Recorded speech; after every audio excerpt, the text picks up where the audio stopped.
Penubuhan PKPT adalah respons segera kepada keperluan operasi khas perisikan dalam membanteras ancaman pengganas komunis. Latihan mereka difokuskan kepada peperangan hutan serta teknik dan taktik RKK.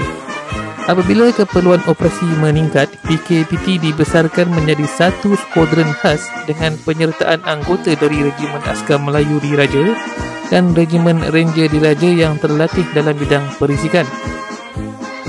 Sepanjang era insurgensi, pasukan ini mencatat pelbagai kejayaan dalam operasi khas menentang pengganas komunis. Mereka bukan sahaja terlibat dalam pertempuran, malah berjaya mengesan lokasi persembunyian musuh, khemah, stor makanan atau kudam dan tempat simpanan senjata. Kejayaan ini menjadikan PKPT dikenali dan dihormati bukan sahaja dalam kalangan tentera darat, malah turut mendapat perhatian pihak atasan cawangan khas polis dan Kementerian Pertahanan. Namun, selepas Parti Komunis Malaya meletakkan senjata pada tahun 1989, 91 RKPT tidak lagi melaksanakan operasi ketenteraan seperti di era insurgensi. Walaupun begitu, tanggungjawab mereka tidak terhenti.